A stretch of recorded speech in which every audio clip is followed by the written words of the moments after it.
What's going on, everybody? So, Greg Kerwood, the man, the myth, the legend, the man that's been on this channel numerous times, has uploaded a 2-hour long epic journey video of the upcoming contract. He goes article by article and breaks it down and basically gives you what the changes are, what the new changes are, and if there's any issues within those changes. Like I said, it's 2 hours long. It's not meant for everybody. Sometimes it's good to take things in little small doses. I will try to put chapters in later on once I have time. Also, if you need to, YouTube Premium, I know it's like 15 bucks a month or whatever, but it will help you listen to this while you're working. You can turn the screen off and listen to it. Also, once again, this is on his UPS contract group. You can go on there and watch it on there as well on Facebook. So with that being said, let's get right into it. The facts, dates, and events presented in this video are from the members' best recollection and may not be fully accurate. This video is intended for entertainment purposes only. Always consult with your local union about your rights and duties at your workplace. The opinions shared on this video are our own and do not necessarily represent my employer's positions, strategies, or opinions. All views shared are protected under the National Labor Relations Act. Just for the sake of introduction, we got a lot of new members in this group recently. We're nearing 14,000 people, which is somewhat insane. My name is Greg Kerwood. I'm a shop steward, package car driver out of Local 25 in Boston. I am a TDU member and a member of the TDU ISC. Just to be clear, I am not here to speak for any one of those groups. I am here simply to go over the language that is in the agreement and hopefully get everyone in this group sort of on the same page as far as what the agreement actually says. There's been a lot of rumors, been a lot of speculation. There's a lot of people, I think, looking for answers who are being forced to listen to the noise or the misinterpretation. Obviously, the IBT press release was a little mixed up in some ways. They've since fixed that, but it caused a certain amount of confusion. We just need to sort of take a breath. We've got till August 22nd to vote on this. We have plenty of time. I am not.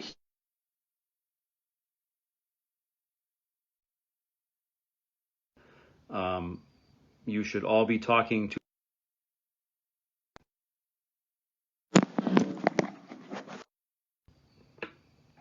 You should be talking to all of those people. Every local should be having meetings to go over all of this language in a similar fashion to what we are going to do tonight. I would encourage all of you to attend those meetings. If you have concerns, if you have questions, you should voice them. I am not pretending to be an expert on every single facet of the contract. As you will see, having read through this a couple of times now, there are some areas. Somebody's saying the sound is going on or off, but I have people telling me that you can hear me.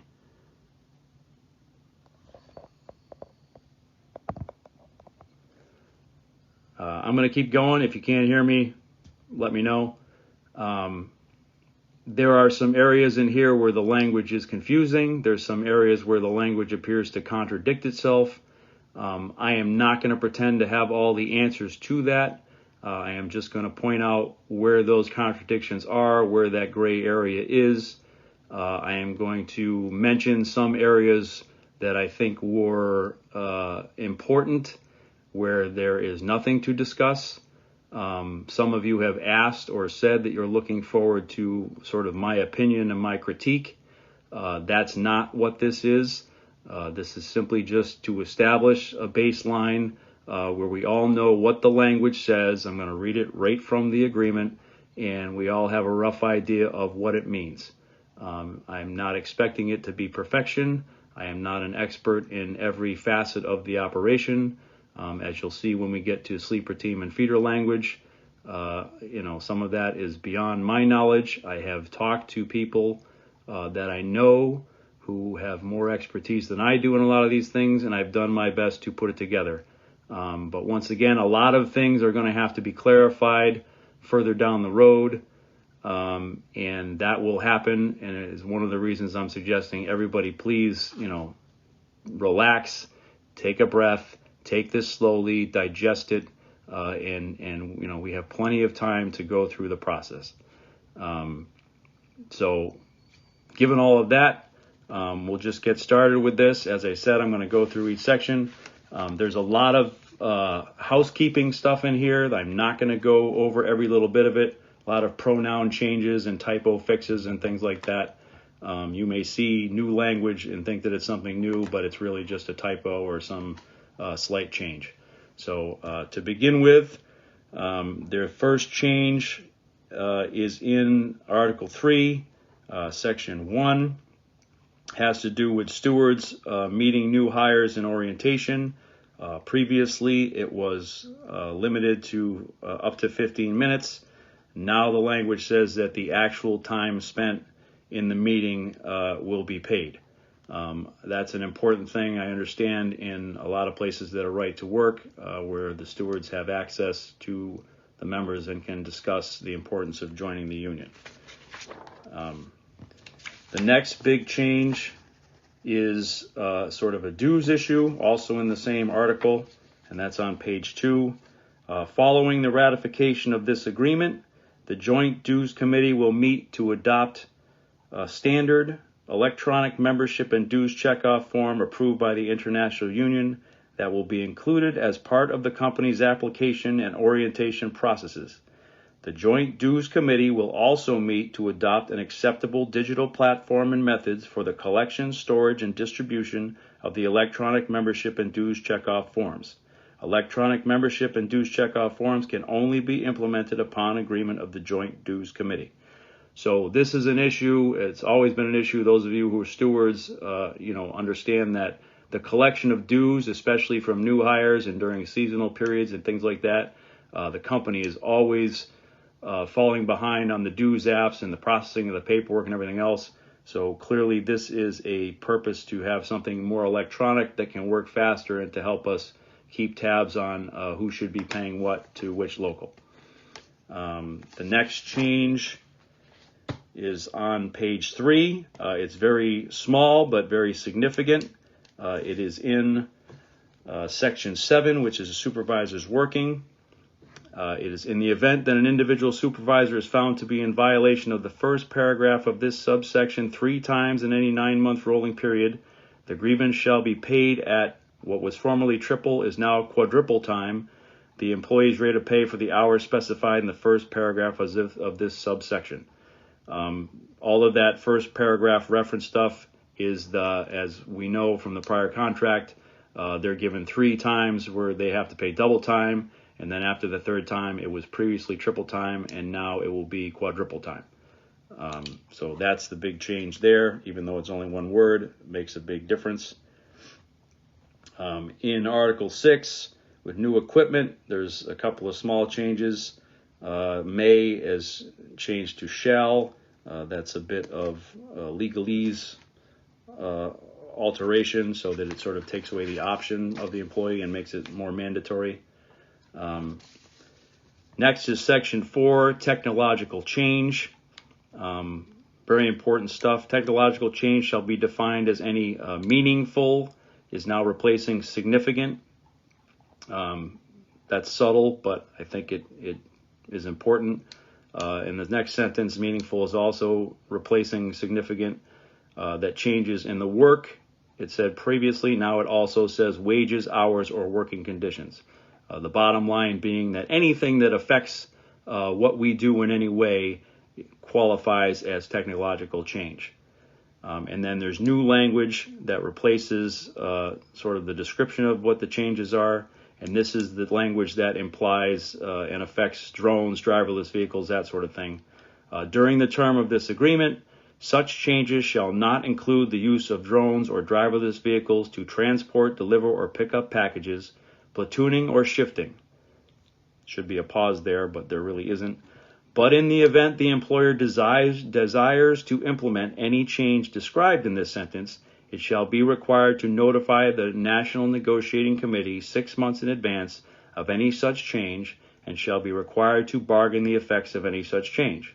If no agreement is reached between the parties, the matter shall be resolved under Article 8, which is grievance language. So what that is saying is, in a sort of a convoluted, somewhat contradictory way, is that they can't use drones or driverless vehicles to transport, deliver, pick up packages, platooning, or shifting.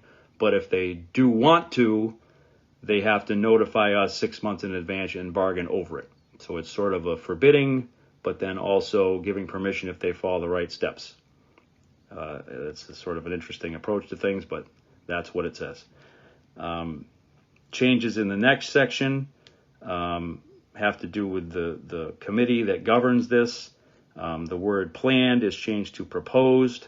That's sort of strange because in the following sentence of new language, they say planned again.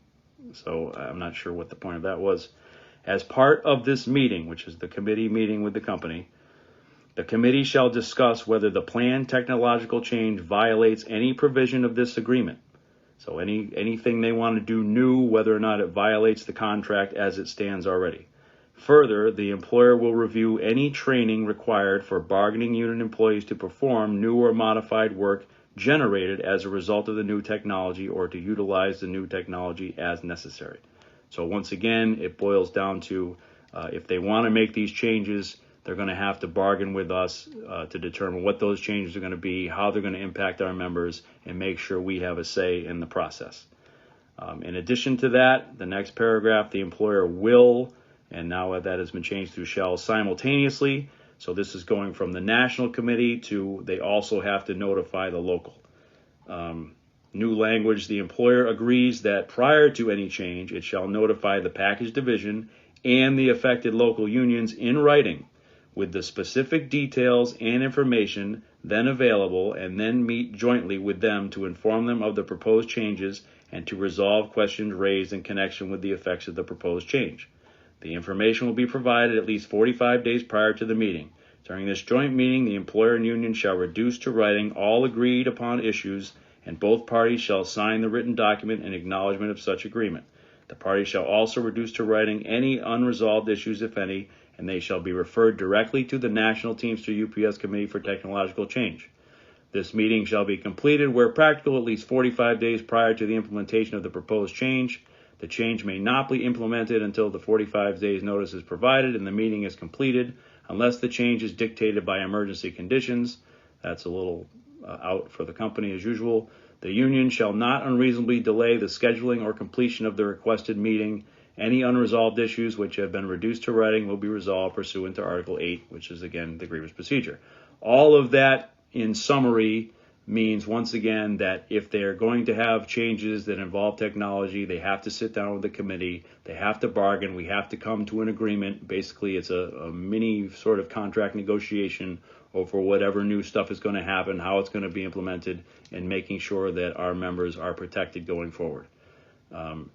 So that's a whole lot of legalese, but that's what it boils down to, is any technological change, they can't just implement it, they have to sit down and negotiate it with us. That language replaces a whole bunch, so you see there's a whole bunch of stuff crossed out. The numbers are adjusted going forward, but that's pretty much the end of that. Down in Section 5, there's one slight change. People who are trainers, who train other workers, previously got 50 cents an hour as a training premium. That is now up to $1. The next change is all the way down in number 8. Also has to do with training.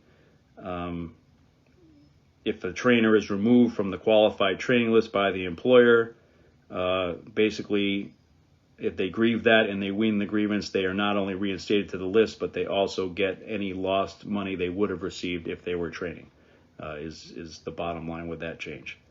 And then just another small change, but important, Teamster represented trainers will not be permitted to, that is performance crossed out, and discipline any employee is put in place.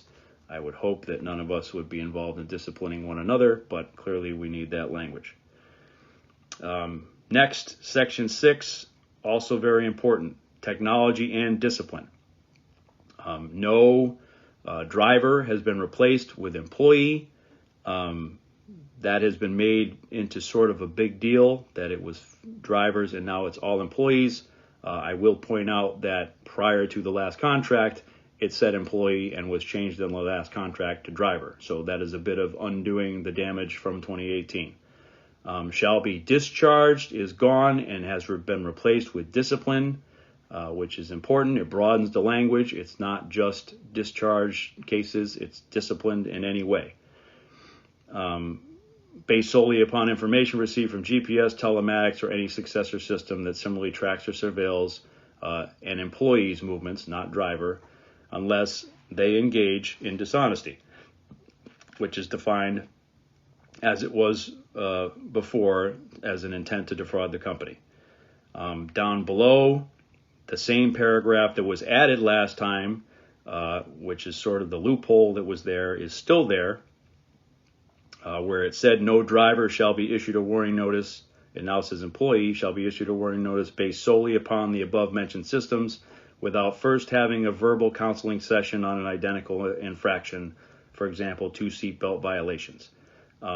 This is clearly a contradiction because the first paragraph says you can't be disciplined and the second paragraph says you can't be disciplined unless you've had a verbal discussion previously. Those obviously don't jive. That is something that's going to have to be resolved. A lot of these things may have to be resolved through grievances and panel cases and arbitration unless someone knows what the intent of this is and can clear that up before any of that happens. That's going to be a common theme through a lot of this where there's gray language. The process is going to be we're going to take our side, they're going to take theirs, and we're going to have to grieve things. Next paragraph, which deals with the cameras. Vehicles may not be equipped with inward-facing cameras, period. Seems pretty cut and dry. Forward-facing capability of cameras shall not be used for discipline. That's the camera facing out into the street, not anything facing inside.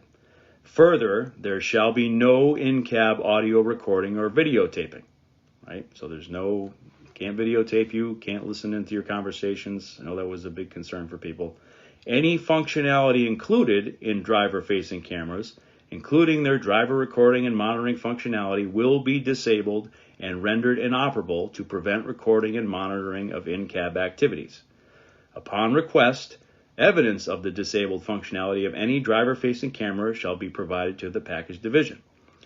Driver-facing sensors, and I've seen a lot of concerns over this, will only be used for the purpose of triggering in-cab audible alerts related to distracted driving. So that means if the thing thinks you're distracted driving, it's going to beep at you. That's the only thing the sensors can be used for. Or for the purpose of identifying, coaching, counseling opportunities related to the same during Intergrad or the 30-day driver qualification probationary period. So that was explained to me as they can use it as a tool to sort of quantify how many new drivers are doing something they shouldn't be doing or whatever, but not as a means of discipline. Driver-facing sensors, and that would not apply to anybody beyond their probationary period or at Intergrad. Intergrad.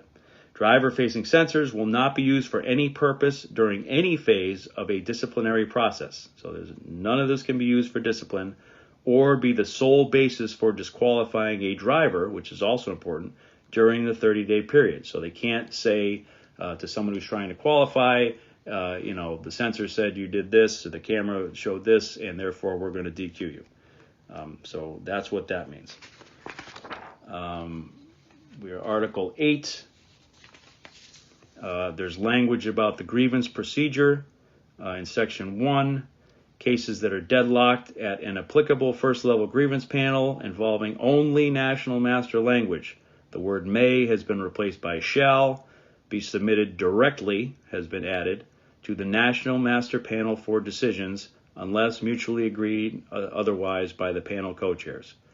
So basically, anything that's deadlocked at the panel as national language goes immediately to the national panel unless the co-chairs of the local panel agree that it's not necessary or some other option. So you go straight to the national panel if your grievance is simply based on national language and not supplemental language. And then there's a small change in the arbitration. The Western region was given 4 more arbitrators, so they go from 5 to 9. Next page, there's nothing until we get to loss and damage, which is Article 10. This has to do with issues with people's personal vehicles in the on the company lot.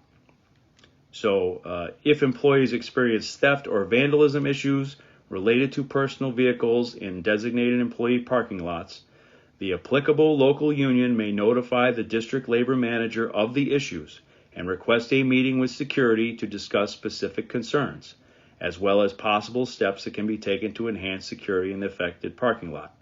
That sort of, gives the local the authority to make us think about it, is what it really boils down to. In addition, if an employee whose personal vehicle was subject to theft or vandalism while parked in a designated company parking lot provides immediate notice to the company and obtains a police report, the company will reimburse the employee up to $500 to the extent the theft or vandalism is not covered by the employee's insurance. So, if somebody breaks into your car on the lot, my concern with this would be the word immediate. Provides immediate notice to the company. I'm not sure exactly what immediate means, what that time frame is, and I'm pretty sure the company will argue over whether something was in time or not. But somebody breaks into your car, they steal whatever, they cost you whatever, they will reimburse you up to $500, assuming that your insurance doesn't cover some of it. If your insurance were to cover $250 out of the $500, obviously you're going to get $250 from the company. Article 11, which is a new article. For those of you who are contract geeks like myself, you know that Article 11 has been empty since the dawn of time. It now has a purpose in life. Weekend work schedules. So this is obviously a direct result of the elimination of the 22.4 language. And this is an attempt to establish how to deal with Saturday deliveries given the fact that there are no more 22.4s. So we'll go through it. Effective upon ratification, previously classified Article 22.4b drivers shall be reclassified to regular package car drivers, placed in seniority according to their applicable supplement rider or addendum, and have their pay rate adjusted to top rate or applicable Article 41, Section 2C progression rate, effective August 1st, 2023. So, to summarize that, 22.4s become RPCDs. You slide into the progression or to top rate, depending on where you are in the 22.4 progression. If you're already at top rate, you go to top rate. If you're 2-year 22.4, you go to 2-year RPCD. And you go into the seniority list wherever you belong according to your supplement. Further, they will be covered by the Article 37.9.5 provisions and 8-hour requests, as well as all other rights and benefits as an RPCD. That's not as simple as it sounds, which we will get to later. The parties agree in those buildings where the employer is currently utilizing or elects to utilize in the future a 6-day package delivery operation, the following will apply. This is where we get into the scheduling. Section 1, process of reclassifying. RPCD work weeks shall be Monday through Friday or Tuesday through Saturday. These 2 work week schedules will be staffed in accordance with the applicable supplement, rider, or addendum, except as follows. And this is where we get into who does what. Drivers hired as an RPCD before August 1st, 2019. That's prior to the last contract, so just about 5 years ago, shall not be forced to a Tuesday through Saturday work week, but shall be allowed to bid such work week according to the applicable supplement, rider, or addendum. So if you are an over 5-year RPCD, you do not have to work Tuesday through Saturday. You can't be forced. If you choose to, you will have that option. Okay, that's group 1. 2, drivers hired as an RPCD after August 1st, 2019. So that's everybody who is currently an RPCD but has not been one since the prior contract, since before the prior contract, may bid either a Monday through Friday or a Tuesday through Saturday work week, as may be determined in the applicable supplement, rider, or addendum. That doesn't seem to mean much, but it gets clarified a little further down. Section 3, previously classified Article 22.4b drivers, that's everybody who is currently right now as we speak a 22.4 driver, shall remain on a Tuesday through Saturday work week unless the number of necessary Tuesday through Saturday work week schedules can be covered by RPCDs described in 1 and 2 above. So in other words, if there's enough RPCDs who want to work Tuesday through Saturday and there's room left over, 22.4s by seniority will then have the option to be Monday through Friday. Otherwise, all current 22.4s will remain as Tuesday through Saturday until they can move on or change that down the road according to however your supplement works. Section 4. If the number of Tuesday through Saturday work week schedules cannot be covered by the drivers in paragraphs 2 or 3, those are the people that can be forced, the company may assign the open Tuesday through Saturday work week schedules to the junior RPCD, and this is where Section 2 comes into play, hired after August 1st, 2019, according to the applicable supplement, rider, or addendum. So that Group 2 is the people that are currently RPCDs, but were hired during the last contract. If they cannot staff Tuesday through Saturday adequately, then they have the right to force those folks from the bottom up by seniority onto a Tuesday through Saturday schedule. Okay? My big concern with this, just as an aside, in the 22.4 language that was eliminated, we had a 25% limit. That language was completely eliminated, as you'll see later. That 25% limit is now no longer something that applies. So the question is, how many routes or jobs or whatever can the company move to Tuesday through Saturday? From what I see here, there is no restriction. And so that's an issue that, we'll have to play out and see. But I think we all can agree that the company wants to maximize the number of Saturday runs. So that is something that we're going to have to keep an eye on right there. The fact that that 22.4 language was eliminated, therefore that limit is no longer there. And, they have the ability to force people, at least going back to whomever was hired under the last contract, into the Tuesday through Saturday schedule. So that's a fair amount of leeway as far as that goes. Section 5, in any buildings without sufficient staffing to handle Saturday delivery needs after the process set forth above, the local union and the company will meet and resolve on a local basis. If not resolved within 60 days of ratification, the matter may be referred to the co-chairs of the National Negotiating Committee or their designees for resolution. So if they need more people and none of this process here is working, they have to go, the local and the company will meet, and then it will go right to the co-chairs if they can. Then the next part, Section B. This is another key thing. A lot of these key things are sort of hidden away in this contract. I'm not sure why they are where they are, but that's the way it was done. This is the six-punch language, the famous six-punch language. No RPCD shall be forced to work any day outside of their regular scheduled work week. RPCDs, and this is important, who currently qualify for 9.5 rights shall not have their rights affected due to the reclassification of 22.4s. Now, under the prior contract, any building that had 22.4s, all RPCDs were allowed to be on the 9.5 list. So if you are an RPCD and you currently qualify for the 9.5 list, you will remain able to qualify for the 9.5 list. And that is going to matter, as you'll see when we get to Article 37. But the important part of that, and sort of the other part to focus on, is this is no RPCD. It does not say anything about any other classification as far as six punches go. It doesn't say anything about part-timers, doesn't say anything about anybody but RPCDs. So that's the six-punch language right there. And again, the 9.5 issue we'll come to again later, but anyone who is currently an RPCD and is concerned about 9.5, your rights to 9.5 cannot be taken away.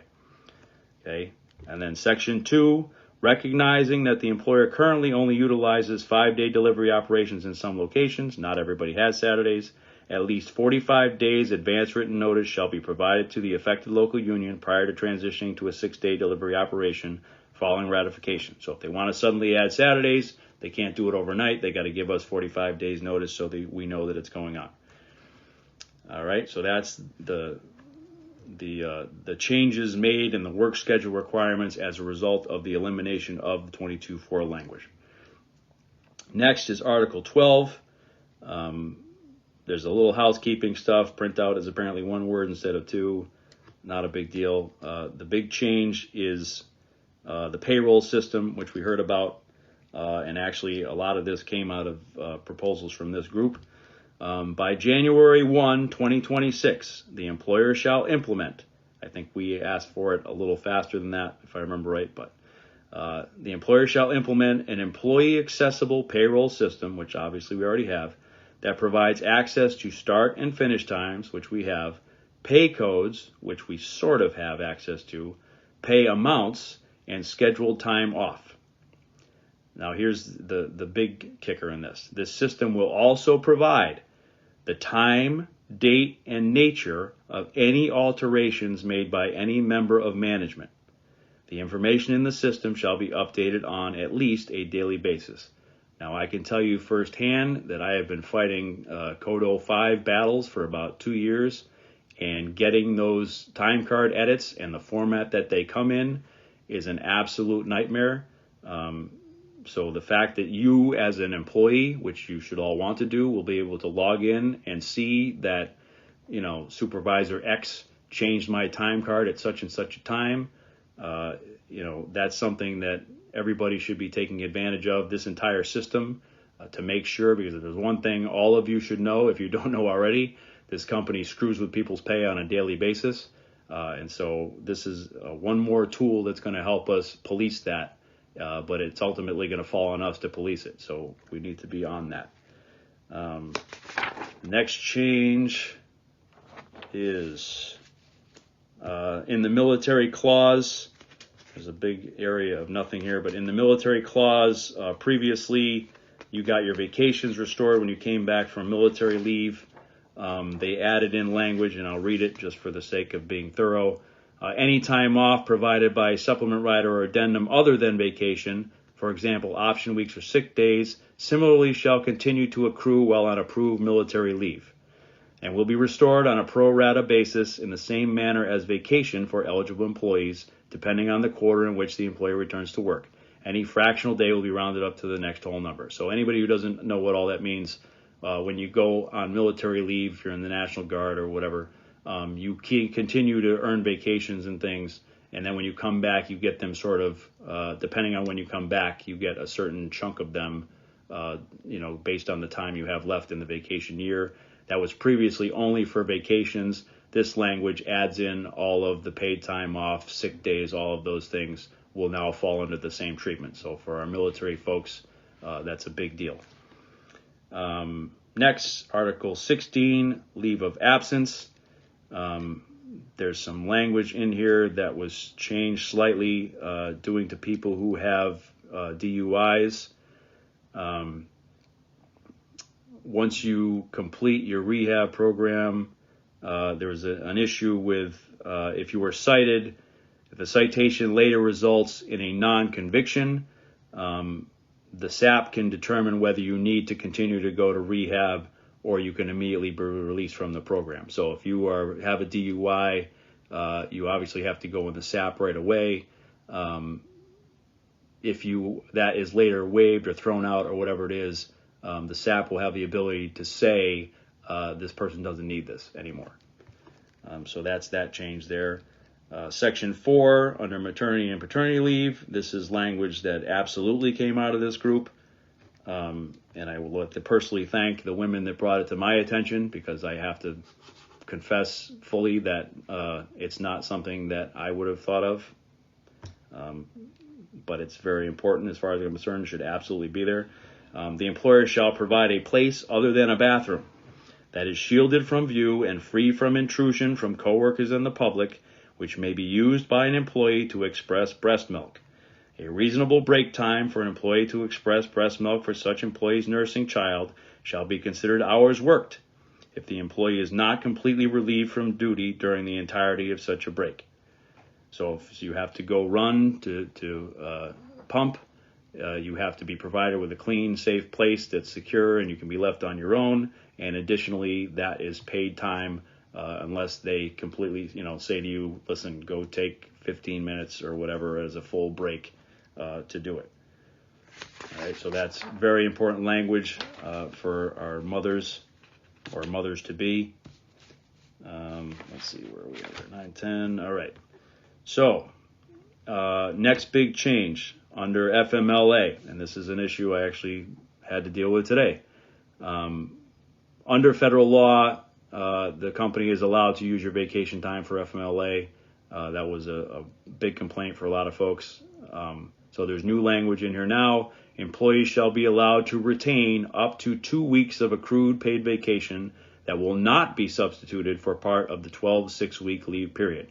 So if you go out on FMLA, you have to have at least 2 weeks remaining of vacation if that's what you choose. So they can't burn all your weeks of vacation, which has been an issue. Next one, Article 17, big one. This is going to be one where there's going to be some gray area.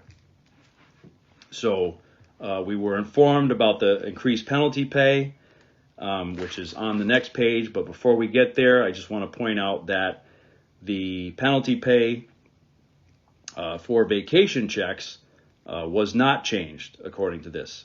It is still the same half your daily guarantee if your vacation check doesn't show on the Saturday before your vacation. I'm not sure why that is, or if it was an oversight or what, but the vacation penalty pay appears to be exactly the same as it was before. In the next phase of penalty pay, which is payroll shortages, which we are all familiar with, I'm sure. The shortages have been changed. Full-time employees still begin with half their daily guarantee if their paychecks are wrong, just as they do now. If it isn't paid after the second day when you notify the company it's wrong. But beyond that, if the payroll error for a full-time employee is not corrected within 2 pay periods, the payroll error penalty described above, which is the half your daily guarantee, shall be increased to the full-time employee's full daily guarantee. So in other words, if you're a full-time employee, your guarantee is 8 hours. Instead of getting 4 hours a week, if they don't fix it within 2 weeks, you will now get 8 hours per week of penalty pay, which will add up fast. I've collected an awful lot of penalty pay for my members due to this employee's refusal to pay their employees. Second paragraph, if the payroll error involves a part-time employee, the penalty paid for shortages described above, which are not paid on the second scheduled workday, shall be equal to 4 hours times the part-time employee's regular rate. The 4-hour payroll error penalty for a part-time employee shall continue to be paid for every full pay period in which the shortage is not corrected. So prior to this, part-time employees fell under that same half their daily guarantee. Unfortunately, half the daily guarantee for a part-time worker is 1.75 hours, which amounts to basically nothing. So that penalty was completely ineffective for our part-time members. Now it is 4 hours all the way through. There's no bump after 2 weeks like there is for the full-time, but there's a huge bump to the 4 hours. That's a big change. As I said, payroll errors are constant. I'm sure you all know that. Getting our part-time members to have the benefit of this penalty pay is important. And then there's another part of this that goes into the new payroll processing thing. Within 30 days of the implementation of the employer's new payroll processing system, which apparently they think is going to solve all the issues, but no later than January 1st, 2026, the following shall apply. The payroll error penalty described above for full-time employees shall be increased to the employee's full daily guarantee for every full pay period in which the shortage is not paid after the second scheduled workday until corrected. For part-time employees, the payroll error penalty shall remain at 4 hours pay. If the payroll error is not corrected for a part-time employee within 2 pay periods, the penalty shall be increased to 5 hours. Okay, so once they put this system in and they screw up your pay, it's going to be your full daily guarantee right off the bat. Okay, there's no more half your daily guarantee for 2 weeks and then jumping up. After January 1st, 2026, they screw up your pay. You're getting 8 hours pay for every single pay period until they get it right. And for the part-time workers, then if they go 2 weeks and they can't fix theirs, they will then go from 4 up to 5. All of this is obviously just an attempt to try to get this company to pay their employees correctly, which you wouldn't think would be an issue. The only other thing I want to point out in this section is the penalty pay involving grievance payment. That language has changed a little bit, and that was something that I think also came out of this group. The 10 working day period that they have to pay you after they settle your grievance previously said that the labor department, your labor rep had to be notified within the company. That has now been changed to management. So there's no more argument from the center manager, well, I agreed to the grievance, but I didn't tell the labor manager until 2 days later, so the 10 days haven't started. That's an issue that I've had many times, and that was something that came out of this group. The other concern with this is that the penalty pay for not paying in the 10-day period, it is not clear which one of these applies, and because it says not paying within the 10 days shall entitle the grievant to a penalty payment as outlined above. As we just discussed, there's now 2 different processes outlined above, one for vacation pay, one for payroll errors. That's something that I think is going to be a point of contention and will have to be clarified either through the grievance process or if somebody who was in the room will know what the intent of that language was and what that's supposed to mean. And then there's a deletion, again, part of that who gets notified is you don't have to be notified by the union. The labor manager doesn't have to be notified by the union. As soon as management settles the grievance, whoever settles that grievance, that 10-day period starts. There's a change, again, small change but important, to ongoing overpayment. This is a part of the contract that I see overlooked a lot. For those of you folks that are getting paid incorrectly in your favor, this is hugely important. You have protection in this article that if you are being overpaid, if you notify the company in writing, they have 5 days to fix it, which I have never seen them do. I've turned in dozens of these letters. They have 5 days to fix the overpayment, and then beyond that, you are now off the hook. But if you don't notify them that you're being overpaid in writing, they can come back to you down the road and say, listen, we just figured out we've been paying you $200 extra a week. We want all our money back. So if you are checking your check or you're getting overpaid or whatever it is, don't take the approach of, well, I'm just going to let it ride and see how long they overpay me, because they will have the ability, if they figure it out, to come back and try to get that money back. So turn the letter in. I can tell you from experience, I have never seen them fix it in 5 days. But the change to this part is that it used to say employees increasing liability, which sort of implied that it had to be a growing liability. Now it's just liability. So even if they screw your paycheck up once and they overpay you, you turn that letter in, 5 days later you're covered. If they can't argue that, oh, well, it was a one-time mistake, if that's not an increasing liability, therefore we can come back and get the money back. So that's a very important section that most people ignore, and that removal of increasing now opens it up to any mistake, any accidental overpayment, anything I've seen all kinds of them. You want to make sure you're covered and get that money. There's a slight change to the vacation language here as well about the vacation checks. It used to say properly scheduled vacation. Properly has been removed. Now it just says scheduled. Again, the penalty pay for the vacation part appears to remain the same. Again, I don't know if that's an oversight. That's something we will have to figure out. Article 18, we're getting into safety issues here. There's a few things in the trailer configuration.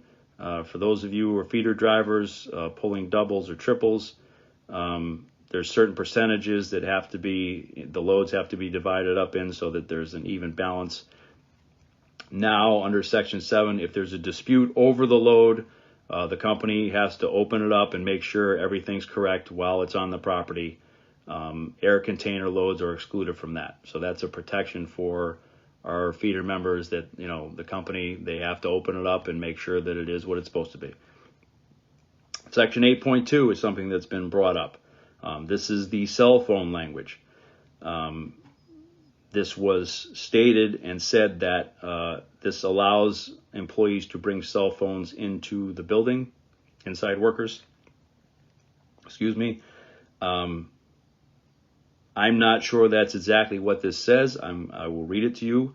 The use of handheld devices by non-driving employees will be allowed, and it used to say with the approval of the employer. That is crossed out, but it has been replaced with in accordance with the facility's current security practice. To me, reading that's not a blanket, you can bring in cell phones no matter what. It seems a little open-ended to me, so that's something I think that is going to have to be clarified down the road.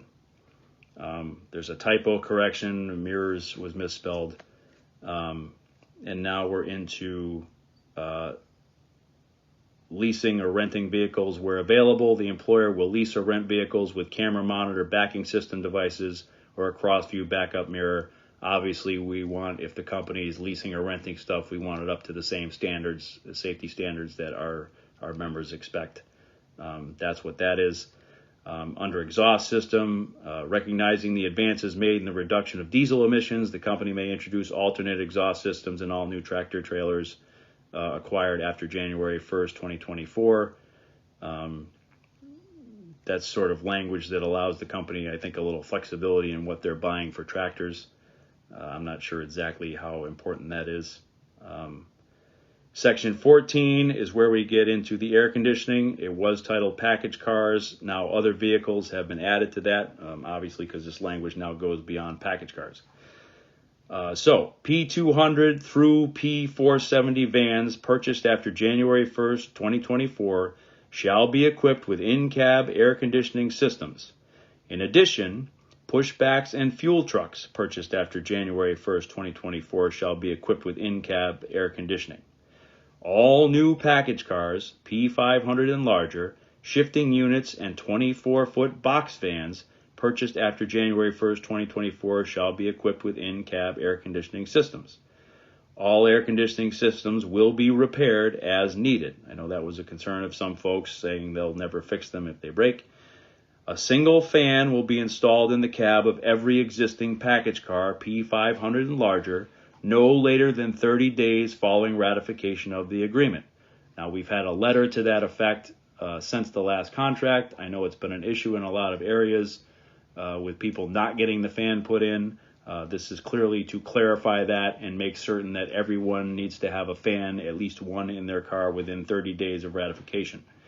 A second fan will be installed in the cab of every existing package car, P500 to P1200, by no later than June 1, 2024. So by June of next year, every vehicle has to have two fans. I know most of the new ones appear to come with two fans.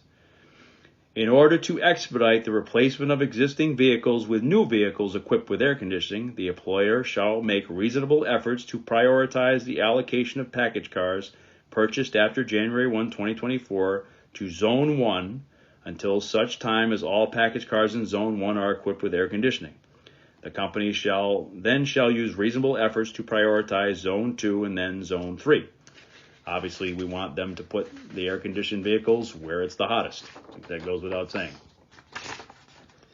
The allocation of package cars may take into account factors that include, but are not limited to, state emissions and efficiency standards, existing vehicle retirement schedules, and business growth levels. This gives the company, I think, a little leeway. If there's a state that requires something, they have a little flexibility to put more trucks where it's required by law. Or if they have a building that is scheduled to get all new trucks, they can go to that first. The employer may, if it so desires, redistribute displaced vehicles for use in other zones until such time as they are replaced by new vehicles equipped with air conditioning. This was a concern that people brought up when this language came out. My building in Florida just got all new trucks. We're never going to get these. They clearly have the ability and are encouraged in this language to ship those new trucks elsewhere and replace the ones in the Zone 1 buildings with the trucks with the air conditioning. All new non-electric package cars and vans that are model year 2023 and later shall be delivered with factory-installed exhaust heat shields. P500 to P1200 package cars model year 2023 and later shall also be equipped with air induction vents for the package compartment. With 18 months, that should be within, I think, 18 months following ratification of this agreement, all non-electric package cars P500 and larger shall be retrofitted with exhaust heat shields. Within 18 months following ratification of this agreement, package cars P500 to P1200 shall be retrofitted with air induction vent scoop. So, in addition to the new cars having the heat shields and the ventilation in the back, all the cars have to be retrofitted within 18 months with heat shields and the ventilation in the back. The next part is sort of how we proceed from here going forward. Within 10 days of ratification of this agreement, an IBT UPS Package Car Heat Committee will be created, consisting of 3 individuals appointed by the union and 3 individuals appointed by the employer, and shall meet to begin discussing appropriate methods for venting and insulating the package car cargo compartments. The committee shall also identify potential venting and insulation solutions for evaluation and field testing, including but not limited to the installation of an insulation product on the floor of package car cargo compartments. By October 1st, 2024, the committee shall issue its determination as to an additional appropriate venting and or insulation solutions to reduce the temperature in package car cargo compartments. Should the committee be unable to agree by that date, the matter shall immediately be referred to the union and employee chairs of the National Negotiating Committee for resolution. If they are unable to reach an agreement, the matter shall be resolved pursuant to Article 8, Section 6, which is, again, the grievance procedure. So, in other words, this is not the end of the line. There has to be a committee established. It's going to be their job to come up with other solutions that can make things cooler in the back of the car, and that has to be done by October of next year. And so that's just sort of a forcing of the company's hand to not just say, okay, we've solved this, let's move on. There's clearly going to be issues with the folks that don't have the AC and issues with the cargo compartments themselves, which, as we all know, are nothing but hot boxes. So that's the purpose of that paragraph. And then there's one more issue with the package cars. All package cars added to the fleet prior to January 1, 2009 shall have traction tape installed on the floor upon request. So if you have an older truck that doesn't have traction tape, you go talk to your mechanic or your safety committee and say, I want traction tape, and you get it. Next change is addresses a big concern with the AC here. The employer will replace at least 28,000 package cars and vans during the life of this agreement. Okay. Previously, they were required to do it at the same rate as the previous contract. That was sort of an open-ended, I'm not sure what that means type of language. Now we've got it to a concrete number. My understanding is that 28,000 is roughly a quarter of the package cars in service. So it's a quarter of the package cars over the life of this agreement. Section 16, occupational noise assessment shall be conducted to evaluate employee noise exposure in all new or retrofitted automated facilities. Anybody who's an inside employee working in an automated facility, obviously there's some concern with the amount of noise, and so they're going to have to go in and test that and see whether there's an issue with how much noise is in there. And then there's language in Section 18. Within 120 days of ratification of this agreement, the IBT UPS National Safety and Health Committee shall meet to create an educational program and develop a solution for preventing dog bites. That, I don't know. We'll see. Next change is in incompatible package handling. Under no circumstances shall irregular, incompatible, or over 70 packages be co-mingled with regular packages on a moving belt or slide. And I'm going to say this just as an aside. A lot of this safety stuff and some of the other stuff is very much reliant upon us to enforce it. The contract is only as good as, whether we enforce the language or not. And a lot of the safety issues, the Surepost issues, things like that are going to rely upon us as members to make sure we hold this company accountable for these changes. Next, section 27, which I believe is a new section completely, heat-related injury and illness prevention, which ties in with the air conditioning language. The employer shall establish and implement a heat illness prevention plan. The plan shall be made available for viewing by employees and the union. Employees shall be trained on the contents of the employer's heat illness prevention plan. Again, requires our enforcement. The employer shall monitor environmental conditions as close to the individual worksite as possible, including a daily check of the U.S. National Weather Service or use of the OSHA.gov or similar source of temperature data. Big, huge section here. The employer shall provide each building with an adequate amount of potable drinking water sufficient for the number of employees working on each shift. 2. Provide on a one-time basis to each regular package car driver a 1-gallon durable insulated container who has not received an insulated water jug from the company. That's a little bit convoluted, but basically you get 1 gallon and then you're on your own.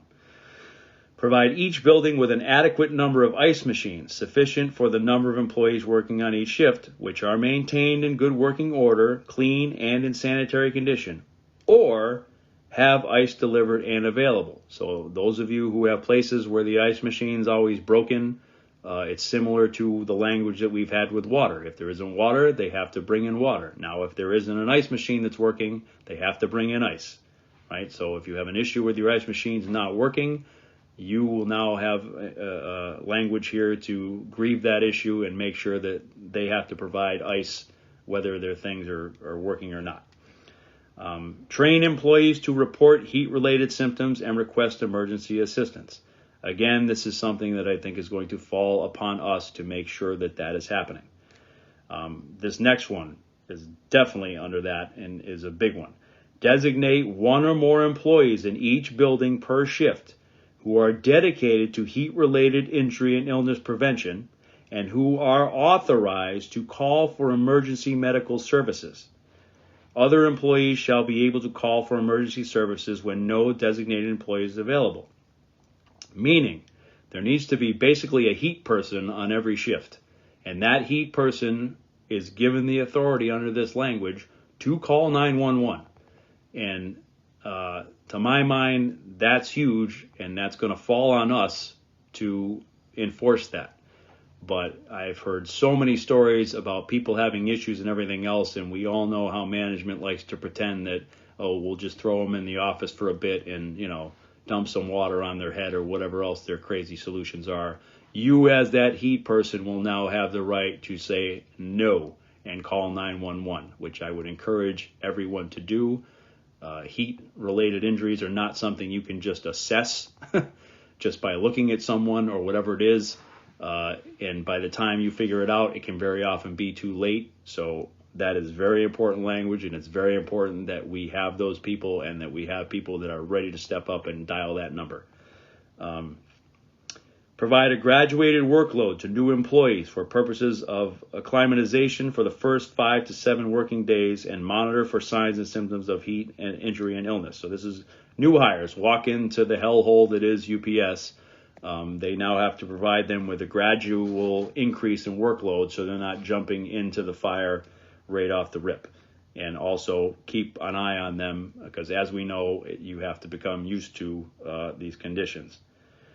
Install additional minimum of 18,000 fans to improve air circulation throughout the buildings during the length of this contract. Install additional minimum of 2,500 water fountains throughout the building during 2023-2028 CBA. Allow overhead doors to be opened where security and weather conditions allow, which again, that's a company cop-out, that phrase, to induce cross-ventilation. Monitor employees for heat-related illness and injury. Now, we know the company's not going to do that, and that's where it comes down to us to keep an eye on each other, right? And take no bullshit when it comes to this stuff. Okay, this is way too dangerous for people to not step up and not take care of one another and not stand up for themselves. You have language here, you have laws on your side, you have all those things. I understand the way the company wants to intimidate people and all that stuff, but this is life or death. This is your brothers and sisters. People need to be willing to step up and make sure that this stuff is done right.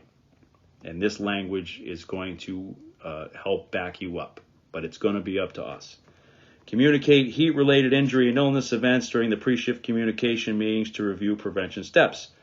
Seems silly, but again, that requires them, if there was an incident in the building, whatever it is, they need to make sure that everybody knows it. And everybody knows how it happened, and everybody knows what's going on so that they can identify it and prevent it from happening again. Identify areas that can be used for shade or cool zones. An employee shall be allowed to follow best practices as outlined in the employer's heat stress training. Again, seems redundant, but we all know the company likes to provide the proper training to keep OSHA off their back, but then they don't allow anybody to do it. So this language gives you the right to say, hey, these are the rules that we were trained on. This is what we're going to do. All right, so that's the safety stuff. On to Article 20, examination.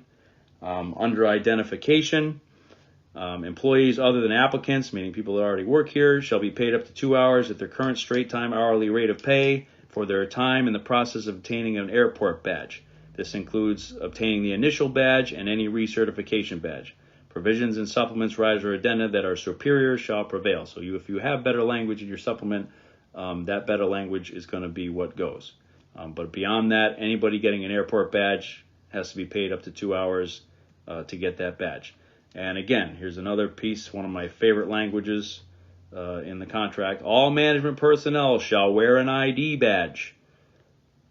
Right? Used to say name tag. Wear an ID badge or name tag identifying them as supervision while on duty, and shall provide their name upon request, which I can tell you as a steward, I've run into that issue I don't know how many times. Some new supervisor gets some idea that when I ask them their name so I can put it on a grievance, they don't have to give it to me. So now that's another grievance to file right there. Article 22. In Section 3, this is where we come into the new 22.3 jobs that have to be provided. It used to be 20,000 from prior agreements. It's now 22,500 permanent full-time job openings throughout the operations that have to be offered to part-time employees, and they have to be given the opportunity to fill them. Now, this language has been here since 97. The prior administration, without question, completely dropped the ball on this. So this is something, again, that it's going to be up to us to enforce and hold this company accountable to get part-time folks the full-time opportunities they're waiting for. The commitment shall include the obligation to create at least 7,500, used to be 5,000, new full-time jobs from existing part-time jobs during the last 3 years of this agreement, used to be 4 years, throughout its operations covered by this agreement. 1,000 in the third year, 3,000 in the fourth year, and 3,500 in the fifth year of this agreement. Again, this is all language to get the company to create more full-time jobs. And once again, it is going to be up to us to police this language, up to the administration and up to us as members. And then there's just an addition that all the prior jobs created under going back to 97 can't be reduced. So any 22.3s that are currently in existence, the number of 22.3s cannot be reduced. Some of you may be saying, well, they got rid of one the other day. That means they have to add one somewhere else. So they can't eliminate those. Section 4A is now Section 4 because Section 4B is, of course, the 22.4 section. That has been completely eliminated, start to finish, soup to nuts, the whole thing. I mentioned the concern, obviously, about the 25% being eliminated with that. The other thing that gets eliminated with that is the 9.5 part, where any place that had 22.4s, all RPCDs were allowed to be on the 9.5 list. That is now gone. When we get to Article 37, you will see that there has been no replacement for that. So as we discussed earlier in Article 11, current RPCDs will maintain their right to get on the 9.5 list that they already have. But when it comes to 22-4s who are now becoming RPCDs, they're going to have to follow the old language from 37, which we will go over when we get there. Again, I don't know if that's an oversight or not, but that's a consequence of just eliminating all of this 22-4 language. Section 5, and this is a hot topic, and again, we're going to go through it as it reads, and everyone will know what it actually says and take it from there. Section 5 is part-time wages. The dates are changed, obviously, to update from 2018 and 2023. And these are the raises. They're the same general wage increases for full-time and part-time. 2023 is $2.75. 2024 is 75 cents. 2025, 75 cents. 2026, $1. 2027, $2.25 for a grand total of $7.50. This is where things start to get a little complicated. Section 2, any seniority part-time employee below $21 after the application of the general wage increase shall be raised to the minimum of $21. So just to pause there. If you get the $2.75 and you are still under 21, you will move to 21 afterwards. You are not moving to 21 and then getting the $2.75. And again, everybody's going to have opinions on all of this. This is just an explanation of what the language says. Okay, if you are under 21, you will move to 21 after the raise. So if the raise takes you above 21, you get the raise. If the raise keeps you under 21, you move to 21. You're not moving to 21 and then getting the raise. And shall thereafter be eligible for the above general wage increases and one-time longevity increase below. So once you move to 21, if that's what you do, you then get the raises going forward starting in 2024. Okay, hope that's clear. Section 3, and this is the longevity part. After application of the general wage increase and the minimum $21 rate, so after we've done all that, the following one-time longevity increases shall become a part of the applicable employee's base wage rate based on their original hire date. So if you are between 5 to 10 years of service, you get an extra 50 cents after the general wage increase, or being bumped, up to 21. If you are between 10 and 15 years, you get $1 extra per hour. If you are over 15 years, you get $1.50 per hour. The applicable longevity increase will be applied for each eligible employee on August 1st. So all of this whole pile of stuff happens on August 1st in that sequential order. If you are under 21, you will either move to 21 or you will move up to 75, whichever is higher, and then you will get any longevity pay if need be. And then beyond that, everyone at that point will be eligible for the raises going forward. There's an example given. I'm not sure why there's only one. There's been a chart released by the IBT that has more explanations. For example, if an employee's date of hire is August 1st, 2002, so this is basically a 21-year employee, effective August 1st, 2023, the employee will receive the $2.75 general wage increase. That's step one. And then the $1.50 per hour longevity wage increase. That's step 2, based on the accrued 22 years of service. Okay, now there's a million other examples, and I'm sure many of you will have questions about that, but this is how that process works. Okay, you get $2.75 or bump to 21, whichever is higher, and then the longevity increase, depending on whether you're 5 to 10 years, 10 to 15, or above 15. 50 cents, $1.50. Okay, hopefully that is clear. New hire part-time employees are now back to this progression. This language and stuff has gone back and forth over the last many contracts, but the starting pay is 21. After 12 months, it's 21.50. After 24 months, it's 22. After 36 months, it's 22.50. After 48 months, it's 23. Right? This is a progression. Now, this is not something that the previously it was the starting rate was going up every single August. That is not the case. The starting pay is 21. It remains 21, right?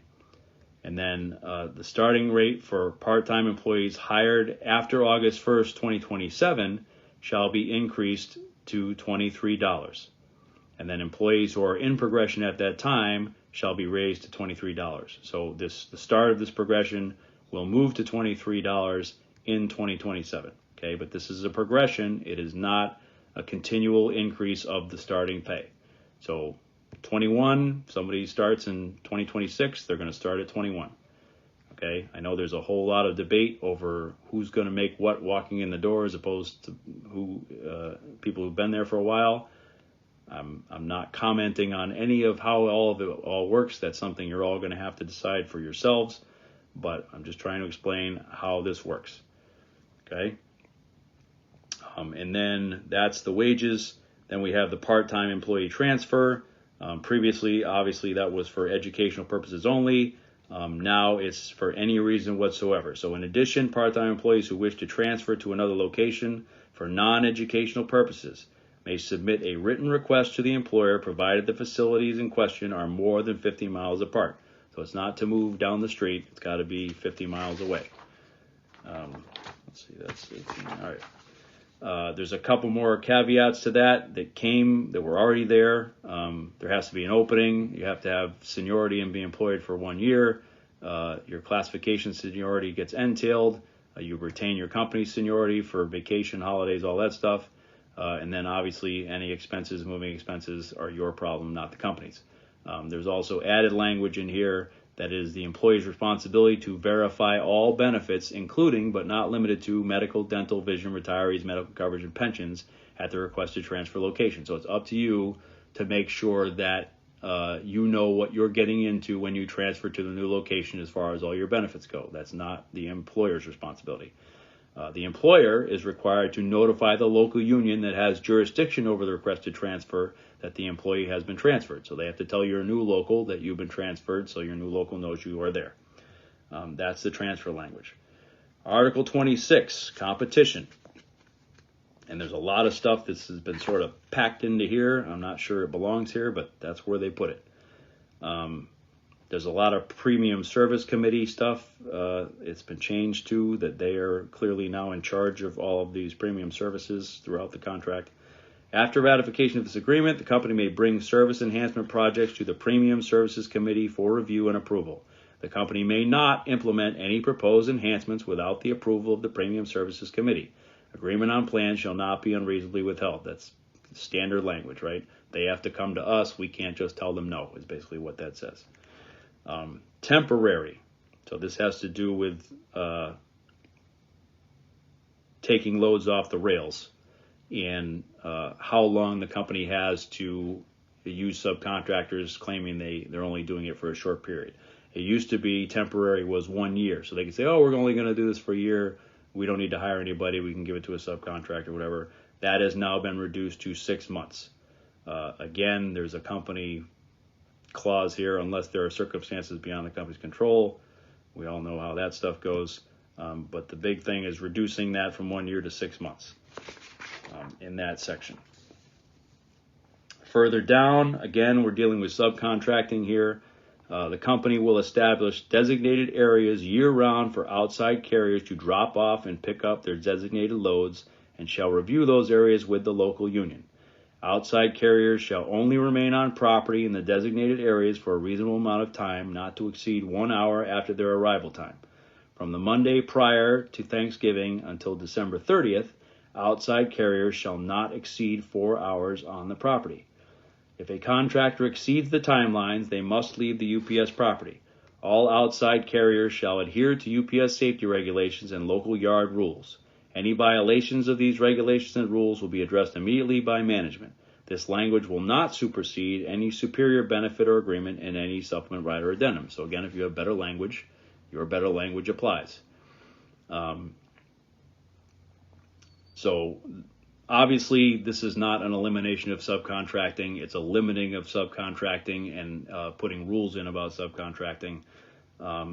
but it is not eliminating subcontracting. Furthermore, down below, the employer may not subcontract work within a local union's feeder jurisdiction for the purpose of avoiding overtime, right? So they can't just say, we don't want to pay overtime, we're going to hire some subcontractors. The employer may not subcontract work in the feeder classification if any employee on the applicable feeder board who is qualified to perform such work is available to cover the work, is displaced from the classification, or is on layoff. So in other words, if there's someone available, they have to use them, period. Okay, now Sunday language is in this section for some unknown reason, but this is where they put it. E, the employer may transition to a 7-day delivery operation at locations that currently only utilize 5 or 6-day operations. The employer agrees that prior to any transition to a 7-day operation, it shall notify the package division and the affected local unions in writing with the specific details and information then available, and then meet jointly with them to inform them of the proposed change and to resolve questions raised in connection with the effects of the proposed change. During the joint meeting, the employer and the union shall reduce to writing all agreed upon issues, and both parties shall sign the written document and acknowledge of such agreement. The parties shall also reduce to writing all unresolved issues, if any. This meeting shall be completed where practical at least 45 days prior to the implementation of the 7-day operation. The 7-day operation may not be implemented until the 45 days notice is provided and the meeting is completed. The package division and the affected local union shall not unreasonably delay the scheduling or completion of the requested meeting. Any unresolved issues which have been reduced to writing will be resolved pursuant to Article 8. Again, grievance procedure. So, what does this mean? Those of you who were here when they implemented Saturdays know that we didn't have any such protection such as this because there was language already in the contract that allowed for a Saturday, Tuesday through Saturday schedule. So the purpose of this is to say, okay, if they want to go to 7 days down the road, which many of us believe is coming, they basically have to have a mini negotiation and establish a mini contract of how that's going to work, what it's going to be, all of those things that has to be agreed upon before they can do any such thing. So that whole paragraph is sort of getting ahead of the game and learning from what happened with the Saturdays so that we are covered. Okay. The next section is where the PVDs come into play, and this is a very long section. There's a lot of things in it. It does not eliminate PVDs. It, again, like subcontracting, is a restriction. F, notwithstanding any supplement, rider, or addendum, the provisions of Section 1F shall apply to peak delivery operations where employees utilize their personal vehicles. Existing part-time employees shall be allowed to sign an interest list between August 15th and September 15th, each year, to perform this work between November 1st and the end of the seasonal period in the applicable supplement, rider, or addendum. Okay, so there will be a sign-up list between August 15th and September 15th for our current part-timers who want to do the PVD work. Existing part-time employees who have signed the intent list shall perform work covered by this section before the new hires referenced below. So our people come first. Existing part-time employees who have signed the intent list shall be offered the work opportunities in accordance with the provisions of the applicable supplement, rider, or addendum. Part-time employees shall be paid their inside rate or the RPCD start rate, whichever is higher. Part-time employees performing their inside job and seasonal package deliveries using their own vehicle shall have an 8-hour daily guarantee, but shall be obligated to complete their inside job in addition to performing seasonal support work. So, if you're a preloader that wants to be a PVD, you're guaranteed 8 hours, but you have to work your preload shift. Okay? You can't go through, you can't just jump to 8 hours on the road, or the company can't just force you to jump 8 hours on the road, which is probably more the point. Prior to offering the work covered by this section, existing temporary cover drivers and other similar part-time cover classifications, regular, temporary, utility drivers, all depends on your supplement, shall, however, maintain the first right to perform this delivery work in accordance with the terms of the applicable supplement, rider, or addendum. If peak delivery needs are not met by existing part-time employees or cover drivers, then the employer may hire seasonal support drivers who use their personal vehicles to deliver packages between November 15th and December 26th. each year. So just within that short window, shorter window than our normal peak window. Seasonal support drivers will be part-time seasonal hires, W-2 employees, and union members in accordance with Article 3, Section 2. So they have to be employees just like everybody else. The union shall be provided access to these employees for the purpose of encouraging them to join the union. These employees will receive a 3-hour daily guarantee. Such employees shall be entitled to all privileges and benefits that may be provided in the applicable supplement, rider, or addendum. So in other words, they're employees just like us. They get a 3-hour daily guarantee. Both existing and seasonal support drivers covered by this section shall be reimbursed at the applicable IRS rate for all miles driven to perform deliveries and be provided insurance coverage for their vehicle while performing work. Obviously, that was a major concern, so they get mileage and they get insurance coverage since they're driving their own vehicle. So we're not allowing the company to foist off its liabilities onto these folks. In no event shall the implementation of this service serve to diminish the overtime opportunities for RPCDs. This is important. Not using the protections of Article 37, Section 1C, which is 9.5 language, as of September 1st of that year, or alter bid delivery area routes for RPCDs. So if this RPCD wants overtime, they can't use the PBDs to take your overtime away. Okay, that's the PBD language. Next section, and I know there's a lot to go. I know this has been a long time already. That was just brought to my attention. That is up to you folks. I don't think there's that many changes going forward. I will do my best to sort of pick up the pace a little bit here, I guess. Next section is Surepost. Surepost reductions. The size of the package now goes to 2 cubic feet instead of 3 cubic feet. The company shall employ technology prior to the applicable preload operation, which identifies packages in excess of 10 pounds or 2 cubic feet shipped via Surepost, so that they are redirected to the bargaining unit drivers. A lot of this is technology. A lot of this is going to require us to police it. Notwithstanding any provision to the contrary, the UPS agrees that it will increase, as provided below, the number of Surepost packages redirected to the bargaining unit on a contract year basis as measured by the national average daily volume. The redirected volume will be increased by 2% as compared to the national average daily volume for calendar year 2022 for the contract year beginning August 21st. That volume goes up, ever increasing till it's up to 50% by the end of the contract. Basically means that they have to redirect a certain percentage of packages no matter what. So that is intended, obviously, to take some of that Surepost work away and give it back to our members. But again, that's going to rely on, despite the reliance on technology, allegedly, it's going to count on our members policing this somewhat, which is stuff that's further down here. Deliveries that are in close proximity to one another. Proximity is now defined as within 100 feet. So if you're within 100 feet of a delivery, that work should go to you as a driver. The company will monitor and test the technology used for redirect to ensure it's operating in accordance with the parameters of the section, not less frequently than annually, and shall provide evidence of the testing to the union directors of the package division. Again, it's going to be up to us to police this stuff. The redirect technology shall be maintained to assure that it is impossible for any local employer operations representative to suspend its operation, meaning that some rogue center manager or preload manager can't just shut this off because they feel like it. And once again, if that has to happen here, they have to provide notice to the package division where that's happening. Once again, that's going to be up to us to police, right? We're going to have to notice, hey, this work isn't coming off or whatever. Again, the 2 cubic feet, and then this paragraph, the employer shall ensure its employees are made aware of the opportunity to redirect packages in excess of the limits set forth in this section. Again, that's going to fall to us. The company will maintain an exception resolution application to ensure that once a package is identified, the clerk shall redirect the package to the appropriate package driver. No employee shall be disciplined for redirecting a package pursuant to this paragraph.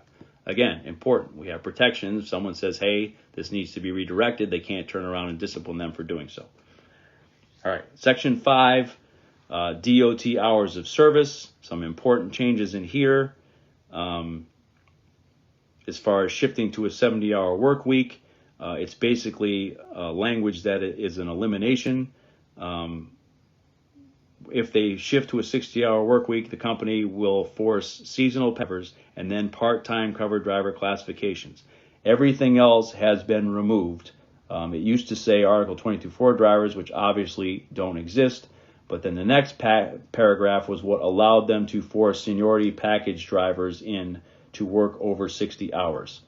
As we know, the 60 hours has been now limited to peak. Now they will not be able to force RPCDs over 60 hours. So that's a big thing. And the forced language is removed further down as well. Section 6 is about removal of loads from the rails. Those of you who know that was an enormous subcontracting loophole that was put in the last contract. That has been completely removed, so that's a good thing. Article 27, emergency reopening. There's been national emergency pandemic language added. In the event of the declaration of a national emergency due to a pandemic, either the union through its package division or the company through its president of labor relations may serve notice to engage in bargaining on a national basis over the effects of the pandemic. The parties shall meet within 5 business days of either party serving notice under this section. However, there shall be no modifications of this agreement, so they can't just change the contract without approval of the entire Teamsters UPS National Negotiating Committee.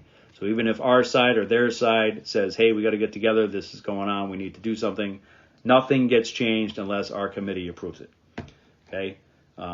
There's a lot of stuff here, date changes, things in that, housekeeping stuff.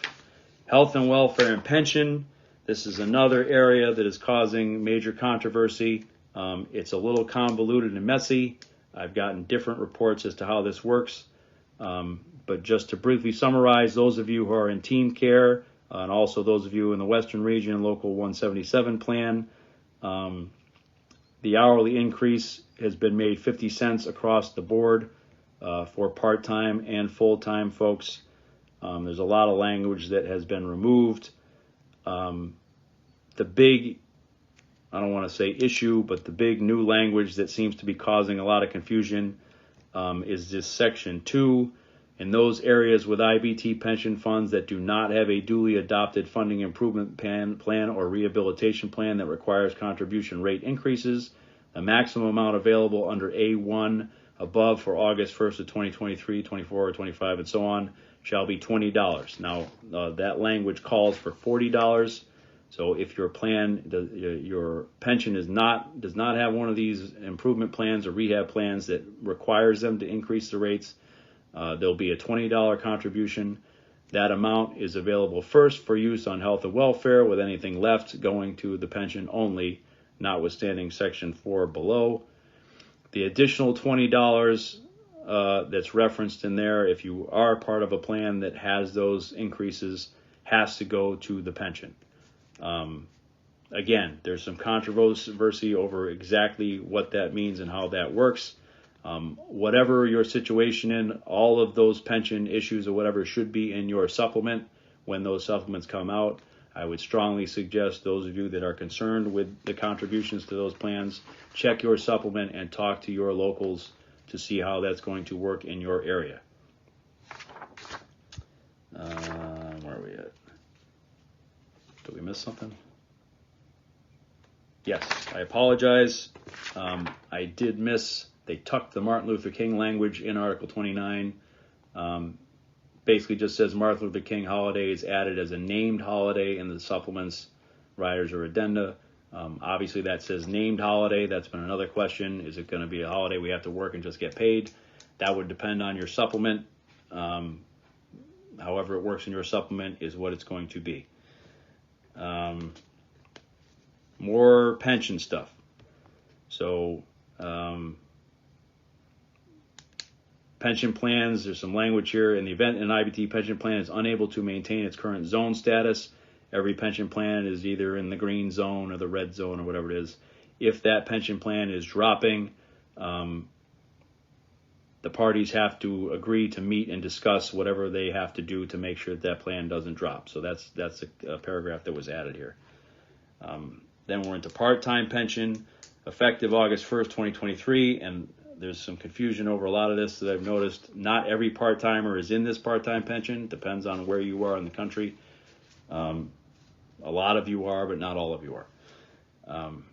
The benefit formula in the UPS pension plan for current or future employees will be increased to $65 for each year of future credited service to a maximum of 35 years of credited service. If a participant is in covered employment on August 1st, 2023, they shall receive the $65 benefit formula for the entire 2023 plan year. And then there's increases to the amounts. It's up to $2,450 for retirement any age after 35 years, $2,100 for retirement at any age after 30 years, $1,750 for retirement at age 60 with 25 years, and $1,450 for retirement at any age with 25 years, based on $58 per year of credited service. That's the changes to the part-time pension plan. There's some long-term disability language further down. You can't be denied long-term disability benefits because you fail to qualify for Social Security disability. That seems like a minor thing, but if you're in that boat, obviously that's important. Then we're down to the UPS IBT full-time pension. Speaking of confusing language. This is the pension that those of you who are in Central States, any of you who have been here for a long, long time, basically runs from Florida up through the middle of the country, affects a lot of our members. So the calendar year, the monthly benefit has gone from 175 to 185. That's the first change. And then this is where it gets a little fuzzy. I've talked to several people. There doesn't seem to be a clear idea of exactly how this is supposed to work, so I'm going to tell you what I read when I see it. Effective January 1st, 2024, the following enhancements will be implemented. 35 years any age goes up to $4,700. 30 or more years any age goes up to $4,200. Plus $100 a year of service for years over 30 up to $4,700. At 25 years any age up to 57 is now $2,400. 25 years age 57 or older is $2,900 plus 100 years of service for any years over 25 and up to $4,700.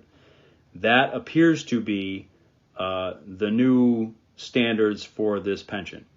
Now there's another section below that that says for employees who reach the following age and years of service milestones on or before July 31st, 2028, the following additional enhancements shall apply. Now, I read that to mean that anybody who hits these milestones and is going to retire within the life of this contract, they're going to get these added pension increases. There seems to be some debate over that, but that's how I read it. We'll have to wait and see. 35 years, age 55 or older is up to $5,300. 30 or more years, age 55 or older is $4,800 plus 100 per year of service for years over 30 up to $5,300. 25 years, any age up to age 57 is $3,000. 25 years, any age or older is $3,500 plus 100 per year of service for years over 25 up to $5,300. The bottom line, I think, with this is we all know that this pension was well below the other pensions. I wouldn't say that issue has been completely solved, but there's certainly has been a significant increase to sort of bring it at least within reason. But I would say there's more work to go on that. And another big thing down here at the bottom, comes up all the time. All applicable local unions will be provided with a competent and knowledgeable company contact person with a working phone number to assist employees with questions and concerns related to the UPS IBT pension plan. I am not in this pension plan, but I can tell you as a person running a 401k retirement page for our members, I have had 85 million questions about who can I call to get information about that. So that language is clearly very important. For the CSI members, there's a little change to their pension information. It goes from 110 to 125 accrual, effective on January 1, 2024. There's substitute health plan language. If you're in Central States, Southeast, and Southwest, they've added in the event requested in writing by either party, basically if they can find a plan that does what the current plan does, and it's got the same coverage. Either party can negotiate whether they want to switch it. Article 35, which is the largest article in here, and like I said, I would mention stuff that was missing. It's a massive article, deals with the drug testing and alcohol testing. I'm just going to point out the fact that it is the biggest per page article in this contract, and there are barely any changes to it at all. If you need an extension of the 1 year period for testing, if you're in the program, and the SAP decides that that needs to be extended, they have to notify the employee and the local union if there's an extension required beyond that 1 year period. And then the only other change in this is for non-driving employees that test positive for marijuana. You now get a warning letter, and you have to go to rehab. So it's not, you're not skating free, folks. If you have a second offense 5 or more years after the first offense, you'll also get a warning letter. Again, you have to go to rehab. But a third offense, you're right back to dischargeable. So you've got a little more leeway, but the bottom line is, if you're going to work at UPS, you can't smoke marijuana. That's it for that whole article. Again, that was a huge article. There were a lot of proposals made to fix things in there, and there's not a lot in it. Article 36, non-discrimination, basically extends the non-discrimination language, including gender identity or any other class protected by law, sexual orientation, etc. Article 37 is management employee relations, everybody's favorite thing. For some reason, the 8-hour request, some of the language got moved here. I'm not sure why that is. It's the exact same language. But the first step in that is the 8-hour request. So the 8-hour request has now moved from 5 calendar days of notification to 3 work days you have now to notify the company of your 8-hour request. If your request is denied, and it should not have been denied, you get a 2-hour penalty payment, which previously was straight time. That is now double time. And on top of that, as it was before, they have to adjust your dispatch. If they fail to adjust your dispatch prior to but no later than your scheduled start time, and you go over 8.5 hours, as it was before, there's a 2-hour penalty. But that is now paid at double time instead of straight time. So you can look at it as a 4-hour penalty or 2 hours of double time. Now, where this gets a little funky is there is now an added paragraph, the first sentence of which says, any employee whose request is granted shall not be required to work more than 8 hours on the approved day.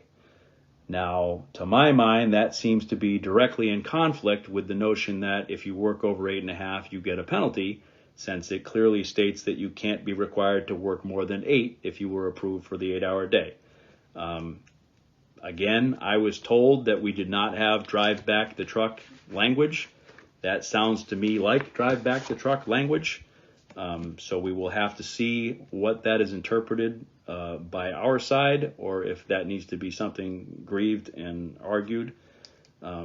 Beyond that, there's more language with that. If the driver's dispatch for whatever reason was not adjusted, the work will be removed prior to leaving the building. So if you go to them and say, I've got too much work, they got to remove before you leave. While on the route, if you determine that you're not going to finish within 8 hours, you have to notify management. And they have the responsibility to make whatever they have to do to make sure you're off in 8 hours. And you have to notify management by 1 p.m. If you can't finish under 8. And then no employee shall be threatened, harassed, or disciplined by management in the exercising of this right. So they can't give you a whole pile of grief about it. Again, seems to me like you work 8 hours and that's it, because you can't be forced to work more. But again, the penalty has been doubled, and you can't get to a penalty if you can't be forced to get there. So it's a little confusing. We'll have to see how that plays out. Now we're into 9.5 language. The beginning of that, they have added the word eligible as far as collecting the list of who wants to be on the 9.5 list. The reason that eligible has been added is, once again, as we said, the language in 22.4 that required every RPCD to be eligible is now removed. So we are back to the language that existed before. This is old language. It's stayed in there. This is how it used to be for those of you who haven't been here more than the length of the last contract. If you are within the full-time driver classification, you are eligible for the protection of this section, 9.5 protection, if, one, the employee covers a route for a full week. So if you cover a route for a full week and you go over 9.5 or whatever, you can get on the list. Two, the employee bids or is assigned to cover a route for a full week, but is prevented from completing that bid or assignment because the company moved you somewhere else. So they can't just move you to avoid you getting on the 9.5 list. Or three, an employer with 4 years of seniority as a full-time package driver. Now, that presents a bit of a conundrum, because some of you are going to be 22.4s moving to RPCDs, and you may have 4 years of seniority, but do you have 4 years seniority as a full-time package driver? There's going to be a lot of issues with this. I'm telling you right now. I, again, don't know if it was an oversight or on purpose, but I see this as being an issue that we're going to be fighting over. There's new language that was mentioned about the 2 remaining days when you're dealing with 9.5. As we know, the company likes to let you make 9.5 for 3 and then screw you on the last 2. We've had language that said they can't assign excessive overtime on the 2 remaining days. Now it says if the employer is found to have assigned excessive overtime for the remaining 2 days in violation of this provision, the co-chair shall have the discretion to award a penalty at triple time as outlined in this section. So you will have a right to file a grievance for triple time. My concern with this is, once again, as it was before, the word excessive is not defined. And so that's going to be the sticking point with this. What is excessive overtime on the remaining 2 days? I don't know what the answer to that is. That's something we're going to have to wait for guidance on from the IBT or your local. And this is where the 9.5 language gets even more complicated. This is old language here. If a driver is paid a penalty under this subsection more than 4 times in a calendar year, a meeting shall be scheduled with the district labor manager, business agent, and the co-chairs or their chosen designee of the applicable supplemental panel within 45 days of the filing. So if you continue to be violated, you're violated more than 4 times, when you file that last one, there has to be a meeting now. There was a meeting supposed to be before that, in my experience, rarely happened. It now has to happen within 45 days of the filing of that grievance. And then beyond all of that, after the 45-day meeting, if there are continued violations, so if they continue to violate you after that meeting, then the co-chairs have the discretion to grant quadruple time penalties as outlined in this section. Now, I know we were told that we went from triple time to quadruple time. Obviously, it is not as simple as going from triple to quadruple. There's more to the process. It's still triple time for the first 4. Then you have to deal with this meeting and hearing and everything else. And then after all that, it goes to quadruple time. Seems to be more complicated than it needs to be, but that is where it's at. Section 2 in this is where we get into the rides. There was no added language limiting the number of rides.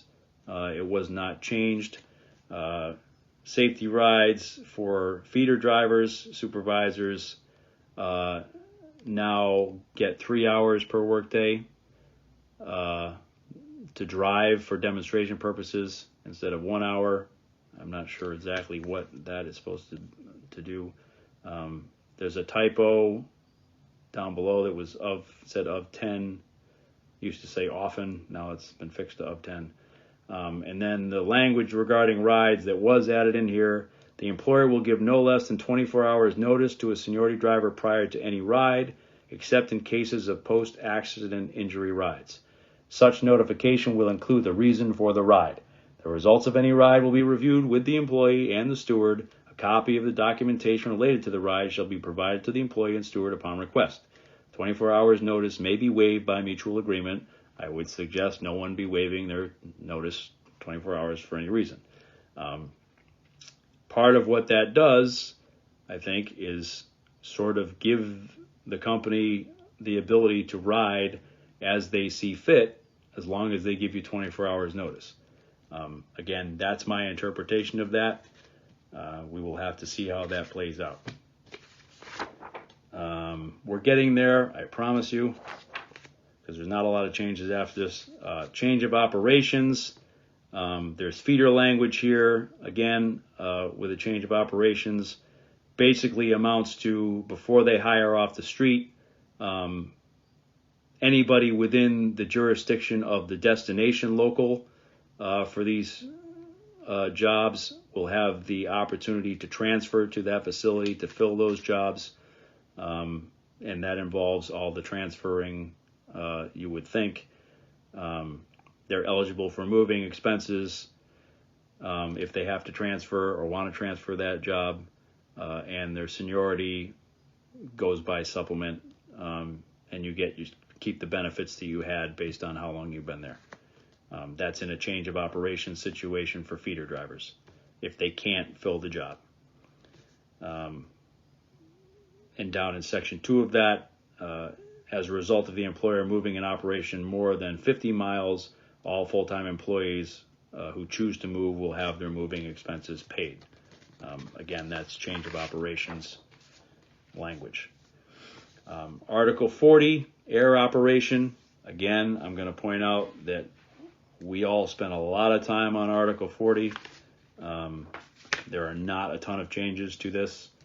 I will leave it at that for the time being. The first language is the company, when feasible, uses full-time employees to pick up drop boxes. And then the size of the drop boxes, upon ratification, the size of future drop boxes shall not exceed 22 cubic feet without mutual agreement of the co-chairs of the air committee. Apparently, I'm assuming there's an issue with boxes being too large, and that must be what that's for. Next, in the air driver guarantee, full-time air drivers who work a 6th or 7th report. Once again, the 6-punch language does not appear to apply to anybody but RPCDs. Will receive time and a half for all hours worked, which they did not previously. That was an issue. Part-time air drivers who have a regular scheduled start time shall have a now 3.5 hour guarantee, as part-timers do, where previously they had a 3-hour guarantee.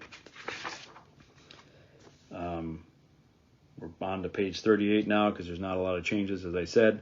All part-time bid air drivers who work on a holiday will be provided a 3.5 hour guarantee. Also new language. Wages, part-time air driver progression, pretty big jumps here. It was start, again, it was low to begin with, but it was $15 to start. It is now $23.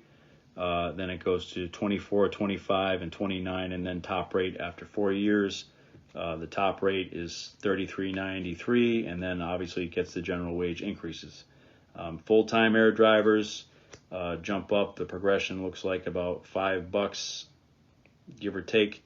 It goes from 17 to start to 23, then 24, 25, 29, same as part-time. And then the top rate for the air driver is $35.94, and then we'll get the general wage increases.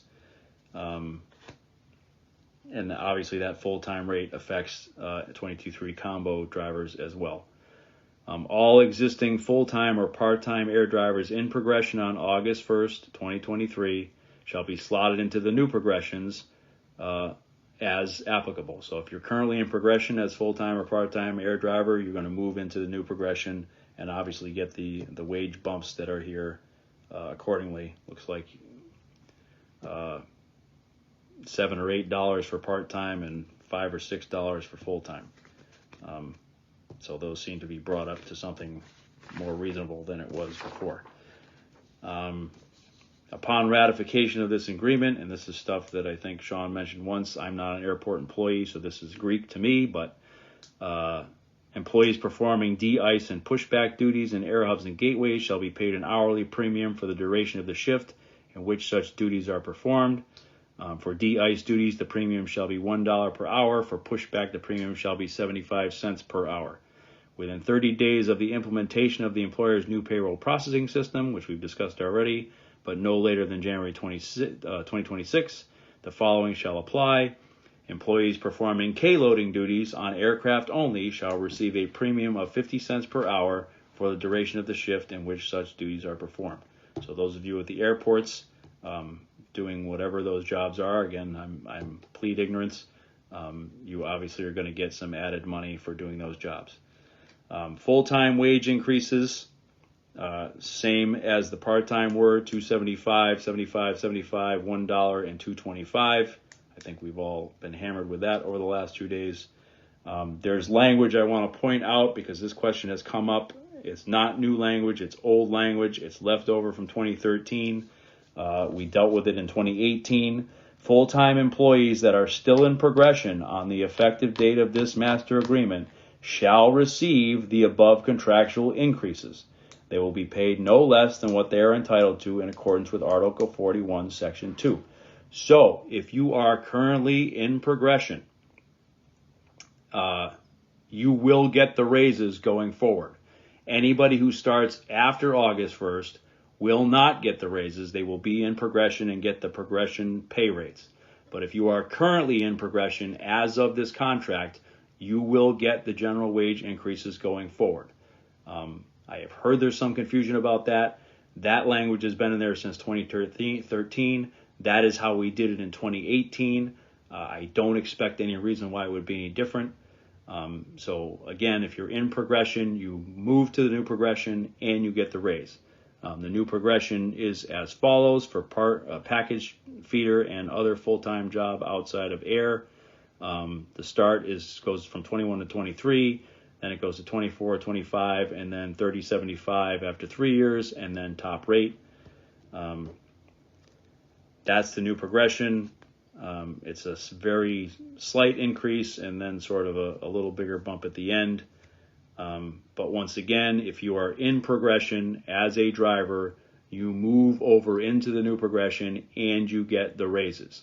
So if you are currently at 24 as a package car driver, say you're 24 months, 2 years, you will move to 25 and get the 275 on top of that. I hope that's clear because that seems to be a big point of confusion. Okay, that is that one. Inside employee progression goes from 16 to 23, 24, 25, 28. Significant bump there. The top rate is $35.94 plus the general wage increases. That's for full-time inside employees. The above progression, which is the full-time inside employees, that also applies within the UPS CSI unless the addendum says otherwise. The next part is all wages for 22-4s, which is obviously gone. Mechanics, the mechanic progression was dropped from 2 years to 1 year.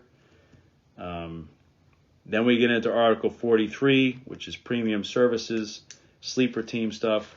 Again, I am not an expert in this department, so I will read it as it is, and as I read it,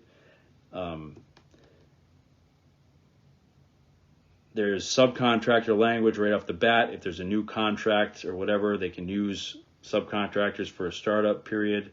That period is 30 days. If they choose to use that, it has to be reviewed and approved by the union chair of the Premium Services Committee. Now that's new language. Sleeper cab runs here.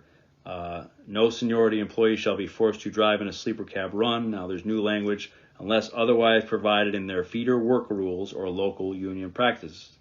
Those of you who are not feeder workers like me, there's these things called feeder work rules that are sort of a feeder contract that applies in different areas. If after the bidding process is exhausted, the new job vacancies have not been filled, the following procedures shall apply. The These jobs will be offered to other facilities within the jurisdiction of the local union who have qualified feeder drivers on layoff, displaced, or otherwise not holding a bid within the feeder classification before hiring off the street. So before they hire people off the street, they have to give the opportunity to other people within the local. To be eligible to transfer or fill these new job vacancies, the employee must be qualified at the time the job is offered. Any employees transferring from another facility pursuant to this paragraph will have their seniority determined by the applicable supplement, rider, addendum, or local union agreements practice. The employee shall retain benefits, vacation, sick leave, holidays, etc., based on the employee's length of service. If no employee fills these new job vacancies, the company will hire off the street. Drivers hired off the street to cover open sleeper jobs will not be eligible to bid on new/vacated jobs for a period of 18 months. So the gist of that is, again, if these jobs are open and they can't find anybody, they have to open it up to every available driver within the entire range of the local union, which for some locals, certainly out in the West, that have a lot of these operations, they can be quite big. So that's a pretty big group that gets opened up to. Smaller change here, there shall be no two-person operation on runs with loads of less than 550 outbound miles on the first leg. The part that said it used to be 1,100 miles round trip has been eliminated. Again, I'm not a sleeper driver, so I'm not sure I understand the full impact of that change. There's also improvements to anybody who has to find lodging. They used to be paid $50 for each rest period. It's now up to $100. And if they can't find accommodation available at that, and they have to pay more than $100, they have to be reimbursed for the actual cost. And then leased equipment has to be consistent with all the specifications and DOT regulations. Obviously, we want our members having the same safe vehicles they would have whether they're leased or owned. I'm not going to go through all of the mileage. It's a huge chart. There's mileage changes for people in progression in sleepers, and then there's changes to the progression for singles, doubles, and triples mileage rates. Then there is this whole section of guidelines, UPS mileage, layover, city parent, sleeper team drivers. I have never seen this language in my life. I have been told by those in that branch of this operation that language has always existed but has never been listed in the contract for some unknown reason. It still falls under Article 43. There's a few changes to that about city pairs, adding city pairs to basically every situation. I don't know what a city pair is. I'm not going to lie to you as far as that goes. And then there's some changes about, approval. It all basically boils down to this premium service review committee is now the source that they have to go to for pretty much everything. There's some language about delays, getting paid for delays, how long the delays can be. Team should have no more than one unpaid hour at the furthest point in any 1 week when they're out on a feeder run. The rest of this is more or less stays the same. In areas where sleeper team jobs are currently running or implemented in the future, the parties will meet to develop sleeper team work rules to address topics not already covered by the National Master Agreement or the Premium Services Guidelines. Again, neither party will unreasonably delay the addressing of the work rules. So again, everything's got to be bargained. That's standard procedure. Article 44, we're back to normal contract stuff. Just some housekeeping language as far as the over 70s. There is added language that no employee shall be disciplined as a result of following the provisions of this section. Again, this is where it's up to us to step up to the plate and say, I'm not going to lift that package by myself. I'm not going to ask the customer for help. I'm going to follow the rules of the over 70 language. And now you have extra protection that you cannot be disciplined for following those rules. So that's more or less that as far as the contract goes. There is a couple changes to the MOUs and the letter of agreement. The fan language that has been there since the last contract obviously has been taken out since it's been superseded by the safety language and the air conditioning part. The letter of agreement as far as team care contributions has also been removed because the team care contributions are now defined as 50 cents across the board. And then there is a new letter of agreement that is as follows. Part-time employees employed in the Anchorage, Alaska Air Gateway shall be entitled to overtime for hours worked in excess of 5 hours per day. Obviously, that's a very specific thing in a specific location. And then last but not least, employees certified as hazmat responders in accordance with Article 18, Section 21 shall receive a minimum hourly premium for all compensated hours of $1 per hour. So if you're a hazmat responder, you are now going to get an extra $1 per year. So I apologize for how long that took. We came in just under 2 hours. Long, probably boring for most of you. I'm sure everybody is still debating part-time pay and probably hasn't listened to a word I've said for the last hour, but that's what it is, folks. The point of this, once again, was to put the language out there as it is. Okay, those are the changes, the agreements. That's what it says. That's what it means to the best of my knowledge. And the goal is for all of you to understand exactly what it is and not be forced to listen to rumors or what other people are telling you it says, etc., etc. Once again, this was not designed to replace your local meeting. I encourage all of you to go to your local meetings, to bring up any questions, any issues. A lot of the things that I said were gray area or things that we're going to have to argue over in the future. You should be discussing those at those meetings, seeing if you can get a straight answer. Hopefully we will get a straight answer about those issues, perhaps even on the call that's coming on Monday. But this is how this works. Contracts go into place, and then it becomes our burden to enforce them.